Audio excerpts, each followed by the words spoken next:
morning, good people. Good morning. Good morning. I am doing my podcast from the car right now. I threw my bike rack on, got my bike on here, and I'm riding right now on my way to Greenway in my area. And I just wanted to make sure I multitask again, getting some multitasking out of the way. So I'm getting my exercise in, getting some sun, getting some wind in my face, all of that good stuff, and doing my podcast. Yep, multitasking. We still gonna do the work this episode. Cycles for Friday, August 19th, 2022. Let's do this work, y'all. I'm ready. Let's go.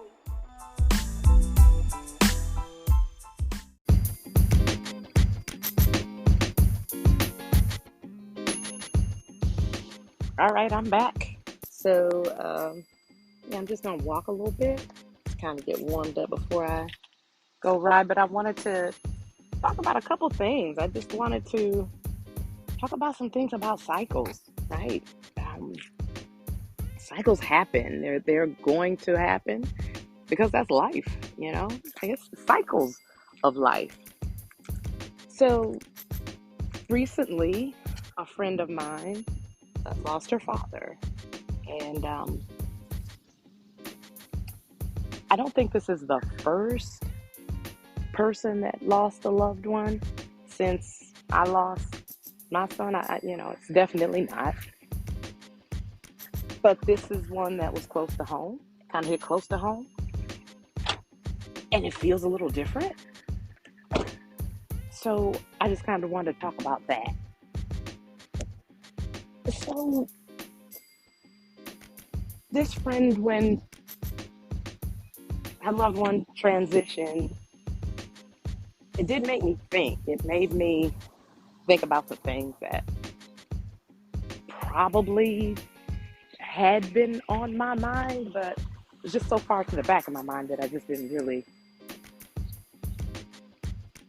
it legs. Like, I didn't really process it. So once it actually happened, once her father actually passed, I thought about it and I said to myself, okay, so how should I react? Number one, is there something that I should be doing? Is there something that I should be saying? I don't know. It's just strange because how do I not know how to react? How do I not know what to do? Totally been through this. But then I've been through this in a different way, just with a different scenario. So when I started to think, what is it that I should be doing? I didn't know. Did not know. And I know that my advice to anyone would be do what's in your heart. Do whatever you feel needs to be done. But then I found myself analyzing myself and saying, is that enough? Is that all that I should be doing? Should I be able to respond better than that? Given my past experience, what should really be going on right now? Good question. I didn't know how to answer that. I didn't know what that should look like. But yeah, I definitely knew that I needed to think about some things. Like this happened, and it's something that I needed to think about. Number one, am I even ready to address this? Because if I'm not, then it's best for me to just stay away. So I needed to think about where I was in my healing process. Am I able to give what I think needs to be given at that time? So I had to think about my level of empathy, because there was something that came out in my group, in my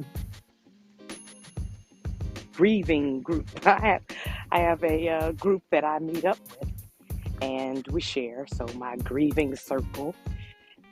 And I made a comment in the circle and I said, it's just that my grief is different. My grief was my son. My grief was different. And another person made a comment.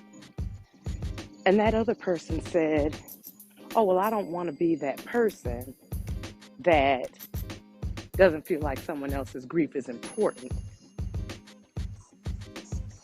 She totally missed, in my opinion, what I was trying to say.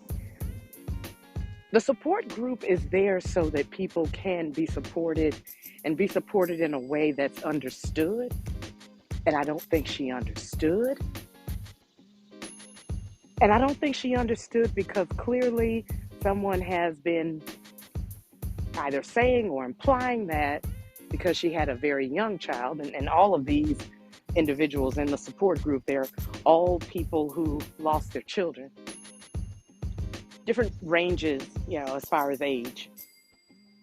And to me, it seemed that someone had been telling this individual, or again, implying that her pain just it couldn't be that deep because, you didn't lose your child that late. Your child was very young, that sort of thing. My thing is, it's not a matter of how you lost your child, when you lost your child. It's just that the circumstances tend to be a little different. And when they're a little different, we hear things a little different,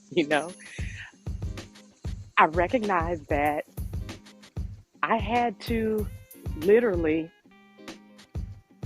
I don't want to say compartmentalize, but I did. I had to categorize things in order for me to make sense of it. So with my friend's family member, with her father, I had to make it clear to myself that, yes, her pain was definitely legitimate. Her pain was definitely heavy. All of those things that I felt, but it's just different. And it's okay for it to be different. It doesn't mean that it's any less important. It doesn't mean that it's any less significant. It really doesn't. It just means that it's different. And I think that the biggest thing with these cycles in life and these things that happen, we almost tend to compare things automatically. Like, she thinks that, hey, my thing, it's even worse. I don't know about, what's worse and what's, I'm starting to think less about what is worse, what is not so bad, what is nothing. At the end of the day, it's a loss. And what is worse is the ability or inability to accept, to understand the loss. I happen to be in a space, in a place in my life that I believe that we come here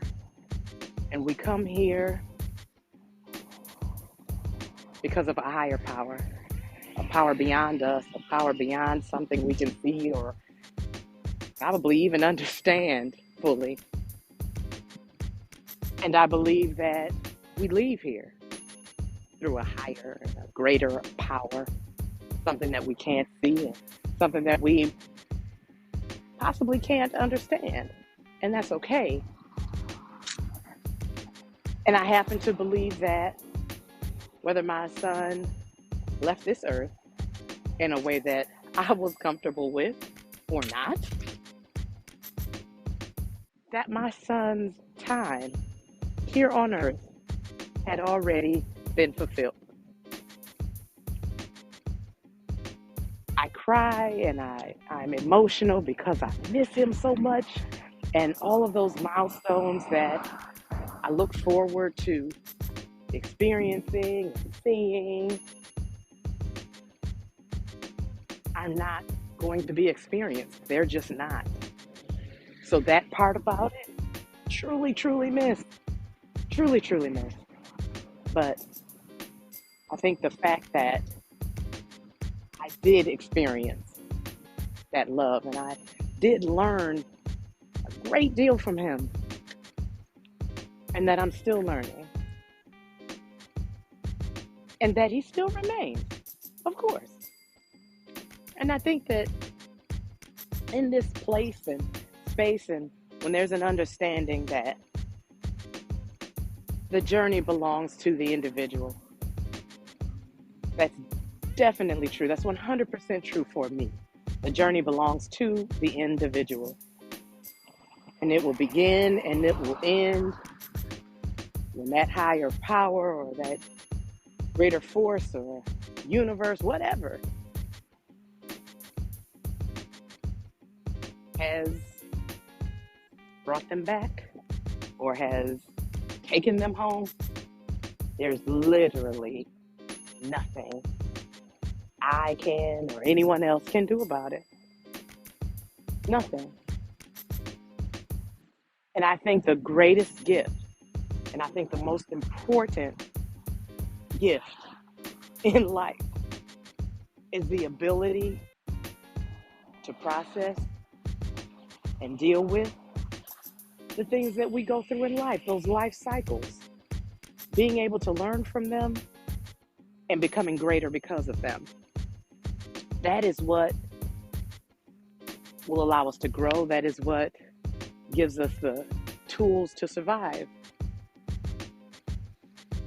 So when I thought about whether or not I was actually able to give what was needed, I had to say to myself, her circumstance has nothing to do with mine. And anyone who loses someone that they love should receive love from others to strengthen them and to give them what they need. What does that love look like then? That love looks like positive, strong presence. Yeah, and love. That's what it looks like. So the fact that I lost one of the most important individuals in my life, my son, it taught me and it gave me the strength.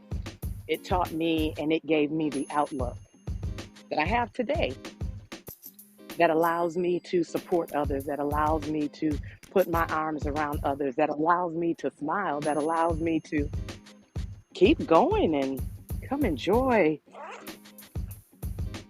our resources, these natural resources, the outdoors, these things that I love so much and things that I was able to share with my son while he was here, while he was growing up. I noticed that when I went to see my friend and she smiled and I was just happy to see her. Didn't know exactly when I should come see her, but it's aligned and I came to see her in the morning, this morning to be exact.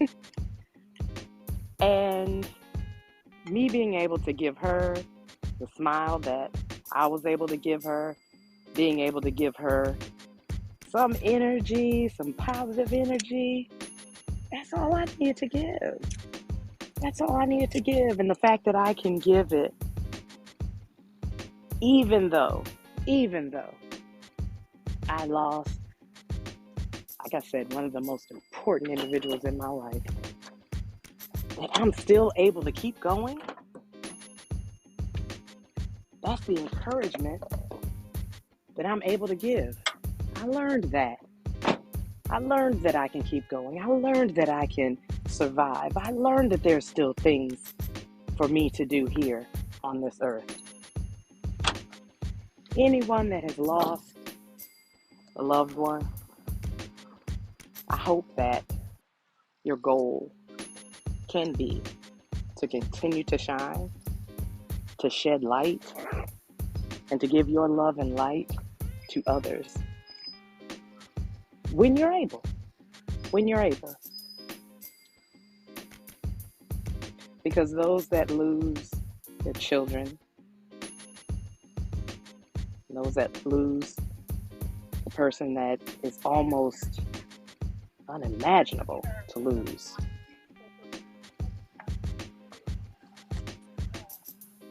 they carry something special with them. They carry experience with them. They carry a different outlook with them.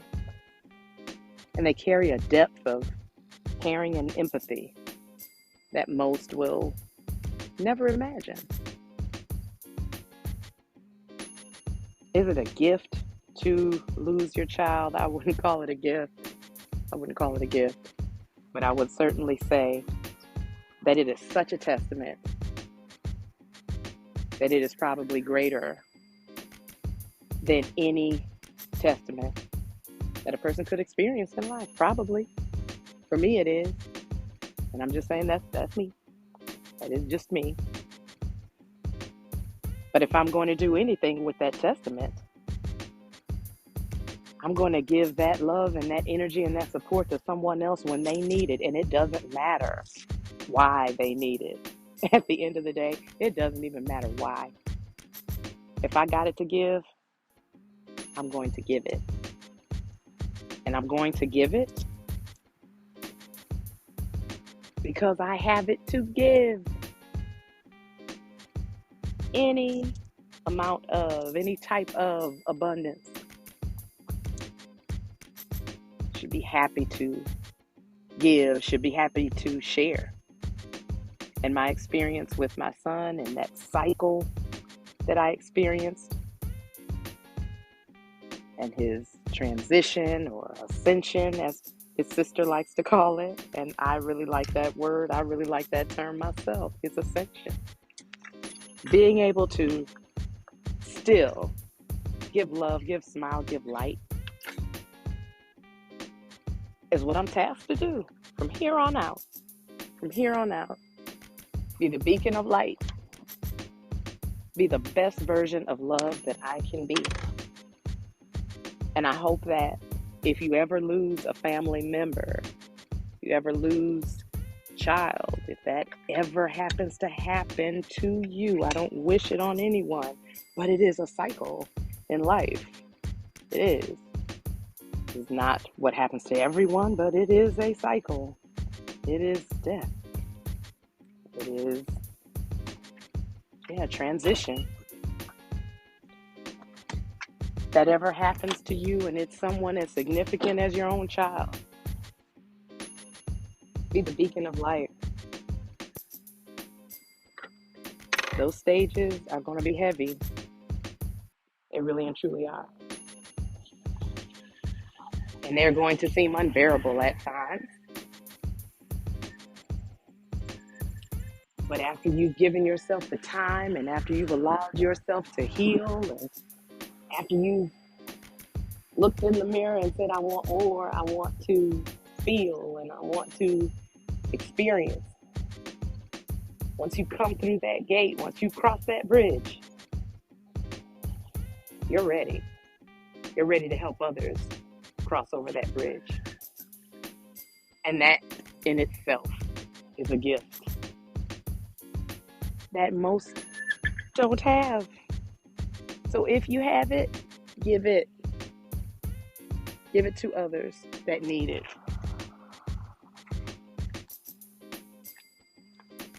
I hope this quick, brief message was one that resonated with you.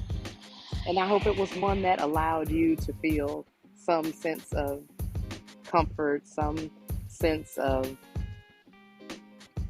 purpose. It absolutely gave me a great deal of purpose to know that I could support, to know that I could be there, to know that I could be that beacon, like I said. Because we're all here to love. So be the best version of love that you can be. That is the only expectation in life. Be the best version of love that you can be. I'm already on my bike, y'all. I'm already ready to get that wind in my face. And you may have heard a little bit of it already, but I'm ready to get that wind in my face and I'm ready to take on the world today. And I'm going to do that. Absolutely going to do that. You all take care and enjoy your weekend. I love y'all. Bye-bye.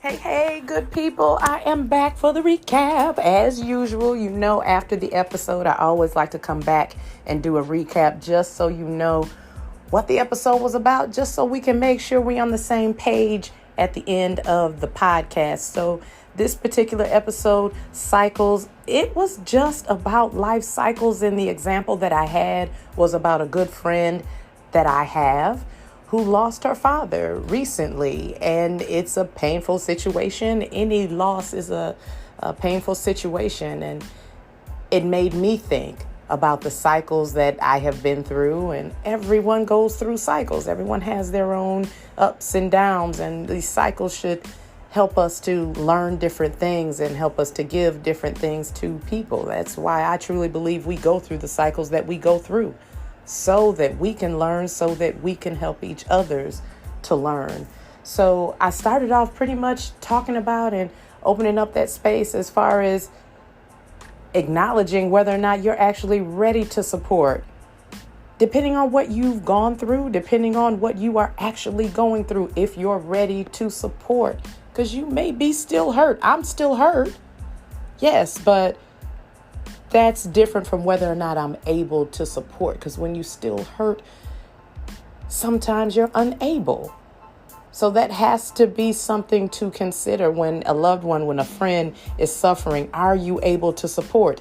Does that mean that you ignore them? That's not what I'm saying, but I am saying that you just need to be very cautious and be very careful as far as what you're able to give.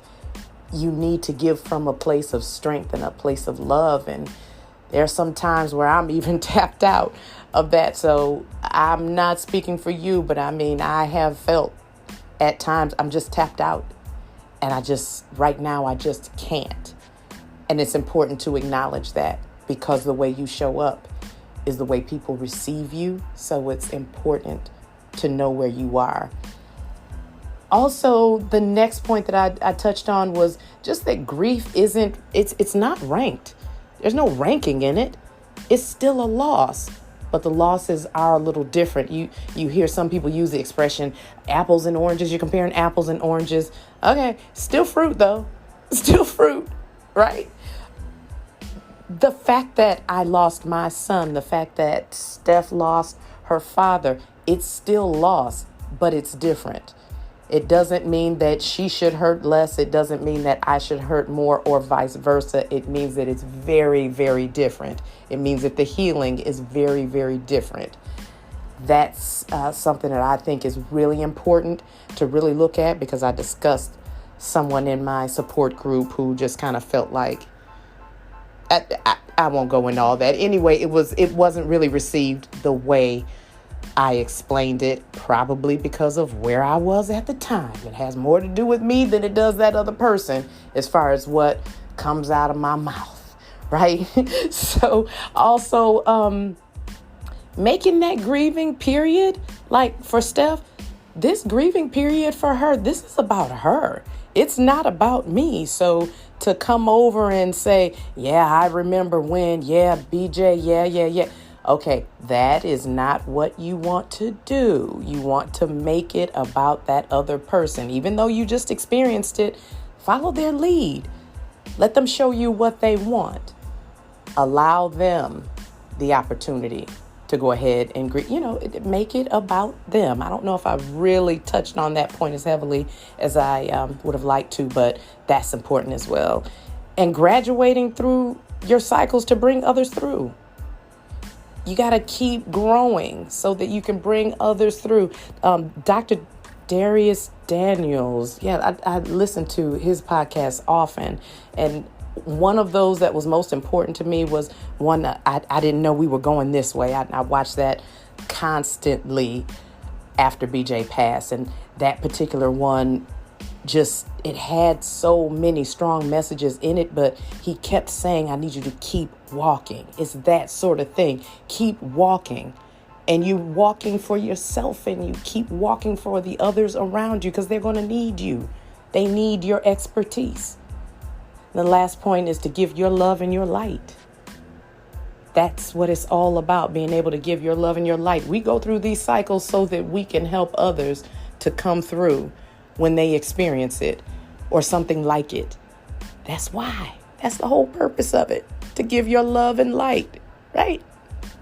So I'm going to go ahead and end the recap with that. And I want to dedicate this episode to Stephanie. Steph, we have been through so much, years and years of, crying together, kind of understanding what the other is saying without it even being said.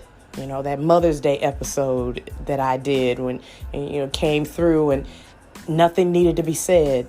I just kind of needed to be held right then and there. And that's what makes us special. That's what makes our friendship what it is. And, hey, there's been some times where we've had to put each other in our place, or you had to put me in my place, or vice versa. That's what friendships are. And we've certainly had our times of giving each other that love and light that's needed. And we just know. So, again, dedicating this episode to you, Steph. I love you so very much. To everyone else, thank you for listening, and I hope you enjoyed this episode, and I hope it resonates with you, and I will see you all soon for our next episode and doing our work. For Her Voice, Jody, I'm out.